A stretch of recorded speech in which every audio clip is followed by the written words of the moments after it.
অনেকগুলো বিষয় আসছে, আপনাদের বিরুদ্ধে একটা অভিযোগ আছে, এটা নিয়ে অনেক কথা হয়েছে, সরকারের পৃষ্ঠপোষকতায় এনসিপি হয়েছে, আপনারা যেটি চান গণপরিষদ নির্বাচন চান, বিএনপি সংসদ নির্বাচন চান এবং কাঠামোগত পরিবর্তনের কথা যেটি বলছেন সেখানে আপনারাও বলছেন আপনি আশাবাদী, কিন্তু সেখানে একটি আমি যদি বলি যে একটা পার্থক্য তো থেকেই যাচ্ছে।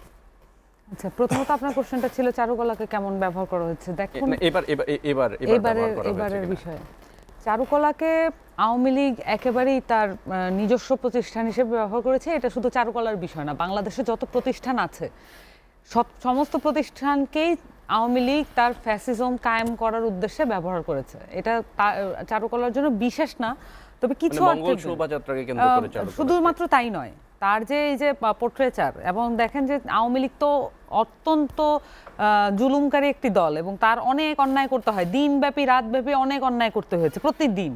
এই অন্যায়কে ঢাকার জন্য, এটাকে সুগারকোট করার জন্য চারুকলার মতো প্রতিষ্ঠান, ছায়ানটের প্রতিষ্ঠান, আরও যত শিল্প সংস্কৃতি কেন্দ্রিক যত প্রতিষ্ঠান আছে, সমিতি আছে, এগুলোকে ব্যবহার করেছে আওয়ামী লীগ। তার মানে এই না যে এই প্রতিষ্ঠানগুলোকে আমরা রিমেক করতে পারবো না। এই প্রতিষ্ঠানগুলোরও সংস্কার দরকার, সংস্কার করলে আবার এগুলো জনগণের প্রতিষ্ঠান হয়ে যাবে। এখন এই বিষয়টা আমার এই পর্যন্তই বলার ছিল। অনেকগুলো বিষয় এসছে, আমার মনে হয় যে এবার আসলে এবারের মঙ্গল মানে এবার এই যে আনন্দ শোভাযাত্রায় এবার চারুকলাকে সরকার এবার চারুকলাকে ব্যবহার করার প্রসঙ্গে, কারণে আমি কেন বললাম, আমি বলেছি এই কারণে অধ্যাপক তারিক মঞ্জুর স্যার বলেছেন যে এবারও এটি যদিও বলা হয়েছে রাজনৈতিক না, কিন্তু রাজনৈতিকভাবে এবারের আনন্দ শোভাযাত্রাটা, হ্যাঁ, রাজনৈতিকভাবে এটার গুরুত্ব আছে। এখন রাজনৈতিকভাবে গুরুত্ব আছে তার মানে এই না যে এই পুরো বিষয়টাই রাজনৈতিক ছিল। এখন রাজনৈতিকভাবে আরো কিছুদিন থাকবে। তা এই চারুকলাকে এইবার যেই আবহে সার্বজনীন করার চেষ্টা করা হয়েছে, সেই অর্থে চারুকলাকে আর ব্যবহার করা হয়নি। চারুকলার কিছু ইনভলভমেন্ট ছিল, কিন্তু এই অর্থে আর চারুকলাকে ওই অর্থে যেই রাজনৈতিক একটা ন্যারেটিভকে স্ট্যাবলিশ করা, রাজনৈতিকভাবে এটাকে ন্যারেটিভটাকে একটা ফ্যাসিজম কায়েম করার জন্য, একটা অন্যায়কে কায়েম করার জন্য যেটা ব্যবহার করে সেটা আর করা হয়নি, কিন্তু এটার একটা সার্বজনীন রূপ দাঁড়িয়েছে। এবার আসি যে আপনার যে অন্যান্য যে হেলাল ভাইয়ের প্রসঙ্গে যে বিষয়গুলো এসছে, দেখেন মানে বিএনপি যেটা বলার চেষ্টা করে সব সময় যে মানে সংস্কারের প্রসঙ্গ তারা প্রথম এনেছে, এটা একটা সর্বৈব মিথ্যা কথা। না, এটা তো সত্যি কথা। না, এটা 31 দফা প্রথমেই সংস্কারের 31 দফা আমি আপনাকে বলছি না, আমি আপনি যখন বলেছেন আমি তখন ইন্টারাপ্ট করিনি, আমি একেবারে এটা চেষ্টা করি ইন্টারাপ্ট না করার এবং ইন্টারাপ্টেড না হওয়ার।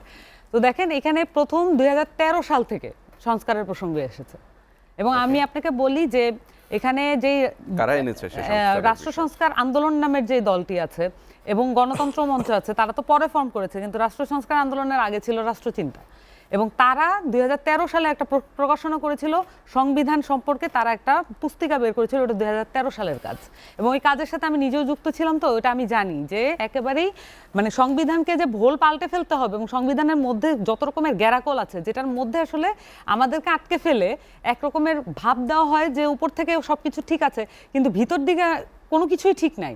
সংবিধানের সমস্ত যে কাঠামোটা, এইটার মধ্যে দিয়ে সাংবিধানিক স্বৈরতন্ত্র প্রতিষ্ঠা হবে, এরকম একটি সংবিধান আমাদের দেশে আছে, এবং এটা 2013 সাল থেকে তারা সংস্কারের কথাটা বলেছে। এবং আপনি দেখে থাকবেন যে 2018 সালে যখন নিরাপদ সড়ক আন্দোলন হলো, তখন বাচ্চারা লিখেছিল যে রাষ্ট্র সংস্কার কাজ চলছে, সাময়িক অসুবিধার জন্য দুঃখিত। এই প্ল্যাকার্ডটা প্রথম সামনে এসেছে।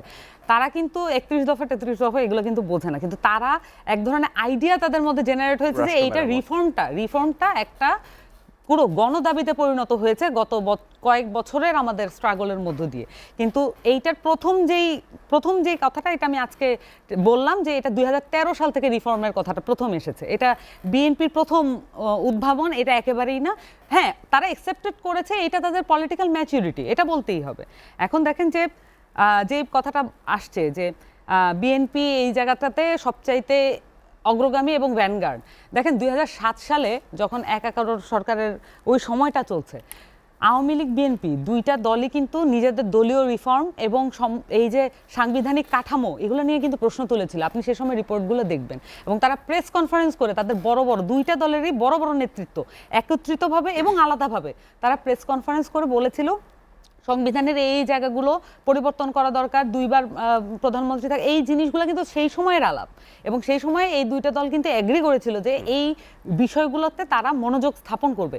কিন্তু আলটিমেটলি তারা জায়গায় আর ছিল না। পরবর্তীতে আওয়ামী লীগ সেটাকে ব্রেক করেছে এবং তারপরে বিএনপিরও আর দলীয় রিফর্ম, দলীয় সংস্কার এই বিষয়ে কিন্তু তারা যে বিষয়গুলো নিয়ে প্রেস কনফারেন্স করেছে আর ওই বিষয়ে তারা ছিল না। এখন ভোট যেই আইডিয়াটা, বাংলাদেশে ভোটটা যেভাবে কাজ করে যে এটা গণতন্ত্রের একমাত্র চাবিকাঠি, একমাত্র বিষয় বলে, আপনি আমাকে একটু শেষ করার জন্য সময় দিবেন? আমরা বিরতিতে যাব, একটু যদি শেষ করেন। ভোট একমাত্র নির্বাচনের চাবিকাঠি এবং একমাত্র আইকন ভোট, এইটাকে দেখানো হয়।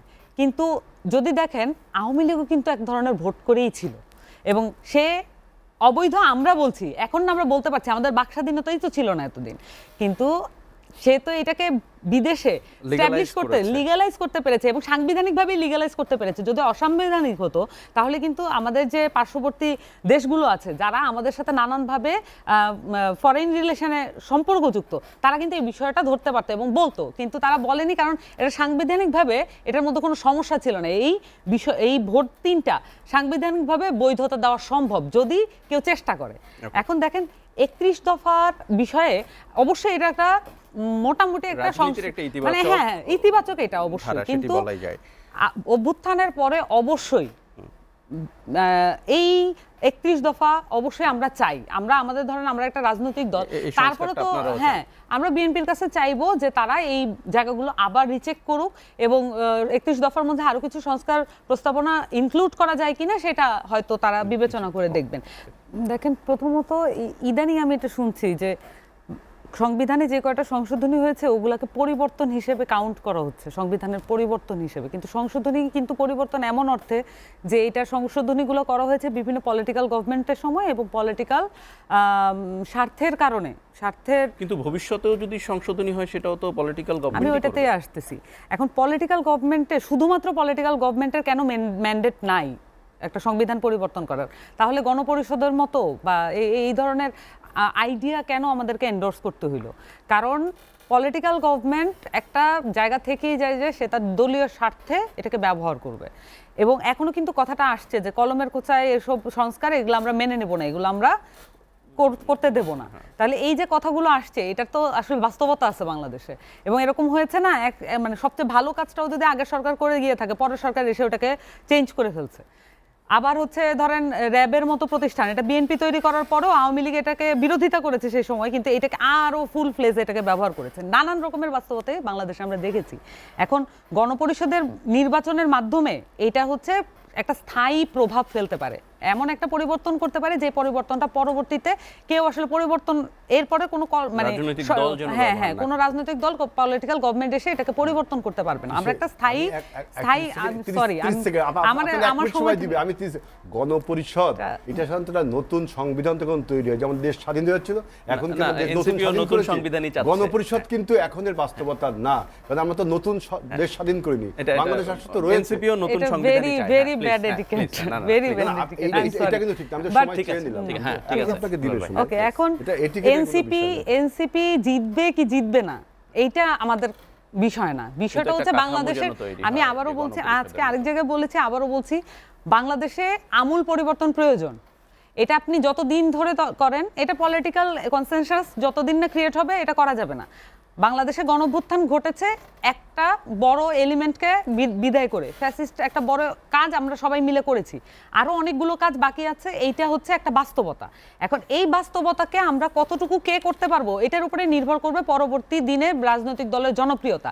আমূল সংস্কার বাংলাদেশের প্রয়োজন এবং গণপরিষদ নির্বাচন আসলে বাংলাদেশে হবে, যে কোনো দিনই হবে, এবং সেটার জন্য আবার একটা আমরা আপরাইজিং এর জন্য ওয়েট করব নাকি আমরা একটা রেভলিউশনের জন্য ওয়েট করব, এটা হচ্ছে আমাদের পলিটিক্যাল ডিসিশনের উপর ডিপেন্ড করবে। আপাতত অর্থে আমরা মনে করি যে যেগুলোতে ঐক্যমত হওয়া যায় সেইগুলোতে ঐক্যমত না প্লিজ আমাকে এই জায়গাটা একটু বলতে দিতে হবে যে যতটুকু সম্ভব এটা আমরা করে নিব, কিন্তু বাংলাদেশে এই আমূল পরিবর্তন এক সময় না ঘটবে এবং সেটার জন্য যেই রাজনৈতিক দলেরা এটার মধ্যে উদ্যোক্তা হবে এবং যেই রাজনৈতিক পক্ষ এটার জন্য ভ্যানগার্ড হবে, তারাই পরবর্তীতে নীতি নির্ধারণের জায়গায় থাকতে পারবেন, বাকিরা ছিটকে পড়বেন, এটা তো কোনো অসুবিধা নেই।